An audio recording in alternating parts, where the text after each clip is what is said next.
చేస్తున్నారు? నేను ఎక్కడున్నా అని చూస్తున్నారా?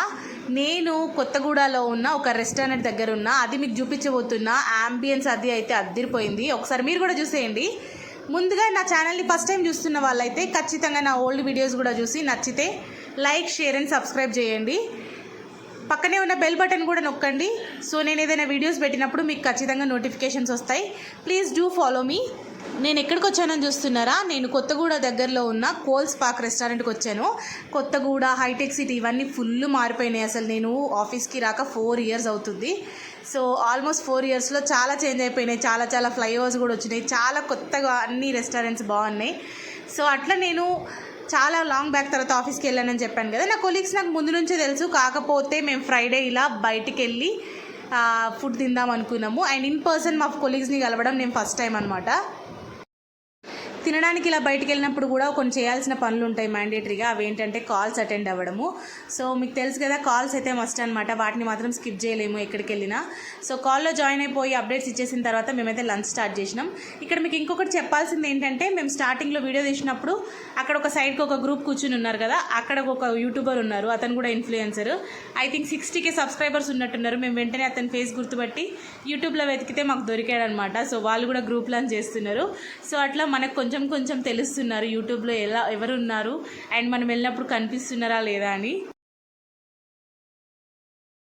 అలా మేము ఆఫీస్లో బయటకు వెళ్దాం అనుకున్నప్పుడే ముందే బోల్డ్ రీసెర్చ్ చేస్తాము. ఫ్రెండ్స్ని అడుగుతాము, గూగుల్లో నియర్ బై లొకేషన్స్, రెస్టారెంట్స్ అన్నీ చెక్ చేస్తాం కదా. సో మా వాళ్ళు లాస్ట్కి డిసైడ్ అయింది ఏంటంటే ఈ కోల్ పార్క్ రెస్టారెంట్కి వెళ్దామని. ముందుగా ఆంబియన్స్ అయితే బాగుంది, చాలా ప్లెజెంట్గా, చాలా డీసెంట్గా ఉంది. ఒక్కరికి కూడా తెలుగు రావట్లేదు. అందరూ జపనీస్, త్రిపుర, నేపాల్ అని చెప్తున్నారు. ఒక్కరు కూడా తెలుగు వాళ్ళు లేరు. ఈవెన్ మేనేజర్ కూడా వేరే స్టేట్ అతను లాగే ఉన్నాడు. సో తెలుగు అయితే ఒక్కరికి రాలేదు. సో మేము హిందీలో, ఇంగ్లీష్లో కష్టపడైతే చెప్పేసినాం ఆర్డర్. సో ముందుగానే డిసైడ్ అయింది ఏంటంటే చిల్లీ ఫిష్ ఆర్డర్ చేయాలని, ఇంకా తంగ్డీ చికెన్ బాగుంటుంది, అదే అంటే గ్రిల్ చికెన్ బాగుంటుంది అని చెప్పారు. సో అవి రెండైతే ఆర్డర్ ఇచ్చేసి హ్యాపీగా ఫస్ట్ అయితే తినేసినాము. మనకు స్టార్టర్స్ లేనిది బిర్యానీ వెళ్ళదనమాట. తర్వాత నాన్స్ అవి తిందాం అనుకున్నాము. కాకపోతే స్టార్టర్స్ హెవీ అయిపోయినాయి అని చెప్పి తర్వాత ఒక చికెన్ బిర్యానీ, ఒక మటన్ బిర్యానీ చెప్పినాము. ఇక్కడ బిర్యానీలో పెద్దగా స్పెషల్స్ లేవు, ఓన్లీ వెరైటీస్ ఆఫ్ పులావ్స్ ఉన్నాయి. ఇంకా అవి ఉంటాయి కదా, గుంజు పరాటా సంథింగ్ అలా ఉంటాయి కదా, తమిళనాడు సైడ్ ఆ స్పెషల్ డిషెస్ ఎక్కువ ఉన్నాయి అన్నమాట. అలా మేము తింటూ కొన్ని ముచ్చట్లు చెప్పుకుంటూ సరదాగా మాట్లాడుకుంటూ స్టార్టర్స్ అయితే లాగిన్ చేసినాం. తర్వాత బిర్యానీ వచ్చేసింది. చికెన్ బిర్యానీ అయితే అది చాలా తక్కువ క్వాంటిటీ వచ్చింది. నేను యావరేజ్ అనే చెప్తా, కానీ టేస్ట్ మాత్రం చాలా బాగుంది. అండ్ మటన్ బిర్యానీ చూస్తే మటన్ బిర్యానీ అయితే చాలా తక్కువ పీసెస్లు వచ్చినాయి.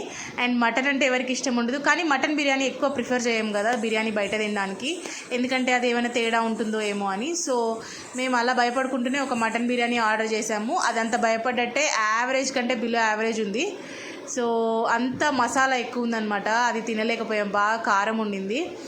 తర్వాత ఇలా బిర్యానీ అయితే ఫినిష్ చేసుకున్నాము. తర్వాత ఏమన్నా అలా మా లంచ్ అయితే హ్యాపీగా, వీకెండ్ కదా ఇంకా ఎగ్జైటింగ్గా, క్యూరియస్గా అయిపోయిందనమాట. తర్వాత మేము ఎక్కడికి వెళ్దామని మాట్లాడుకుంటూ అలా ఫింగర్ బౌల్ వచ్చేసింది, హ్యాండ్ వాష్ చేసేసుకుని ఆలోచిస్తున్నాం అనమాట. ఎందుకంటే అక్కడ ఆ రెస్టారెంట్లో కునాఫా బాగుంటుందని రివ్యూస్ ఉన్నాయి. అయితే కునాఫా ట్రై చేద్దామా, ఆల్రెడీ ఓవర్లోడ్ అయిపోయింది కదా, బయటికి వెళ్ళి రోజ్ మిల్క్ ట్రై చేద్దామని చెప్పారు. అలా అక్కడైతే బిల్ కట్టేసి బాయ్ చెప్పేసి మన డిఎల్ఎఫ్ పక్కనే ఉన్న ఒక రోజ్ మిల్క్ షాప్కి వచ్చామన్నమాట. అన్న అయితే సిగ్గుపడుతున్నాడు, నన్ను వీడియో తీయకండి మేడం అని ముందే చెప్తున్నాడు అనమాట. సరే భయ్యా, యూట్యూబ్లో కనిపిస్తావు, బాగుంటుంది, నీకు హైప్ వస్తుంది అని అంటే, వద్దు మేడం నాకు వద్దు, నేను ఎవరు వచ్చినా తీయొద్దని అని చెప్తున్నాడు. సో అట్లా మేము ఫుల్ అయిపోయినాం కాబట్టి 4 glasses ఆర్డర్ ఇవ్వలేదు. మేము 4 members ఉండే 1/2 చెప్పినాము. సో అట్లా 2 glasses of rose milk with kova order చేసినాము. There are number of varieties, చాలా వెరైటీస్ ఉన్నాయి, కోవాతో, ఐస్తో, ఐస్ క్రీమ్తో అట్లా. సో మేమైతే కోవాతో ఆర్డర్ ఇచ్చామన్నమాట. అన్న మొత్తం స్ప్లిట్ చేసిండు. అయ్యయ్యో మేడం సారీ అన్నాడు. ఇట్స్ ఓకే అన్న, న్యాచురల్గా ఉండాలని చెప్పిన నేను. ఈ రోజ్ మిల్క్ అయితే రాజమండ్రిలో బాగా ఫేమస్ అంట. రాజమండ్రి వాళ్ళు ఎవరైనా ఉంటే కమెంట్ చేయండి. హైదరాబాద్లో ఎప్పుడైనా రోజ్ మిల్క్ తాగి అది అక్కడ లాగా టేస్ట్ అనిపించకపోతే, నేనైతే ఫస్ట్ టైం తాగుతున్నా, I have no taste till now. So దీన్ని టేస్ట్ చేసి అయితే ఎలా ఉందో చెప్తా. కోవా అయితే salted, no taste, no flavour, no sugar అనమాట. సో నార్మల్ కోవా కొంచెం స్వీట్ అండ్ వచ్చింది, కానీ స్వీట్నెస్ ఫ్లేవర్ అయితే రాలేదు. సో అట్లా తీసేసుకొని మేమైతే 1/2 షేర్ చేసేసుకొని తాగేసినాం. నాకైతే పెద్దగా ఏం నచ్చలేదు, అంటే ఓకే ఒక్కసారి ట్రై చేయొచ్చు, మళ్ళీ ఒకసారి కూడా ట్రై చేయొచ్చు ఇఫ్ యూ వాంట్.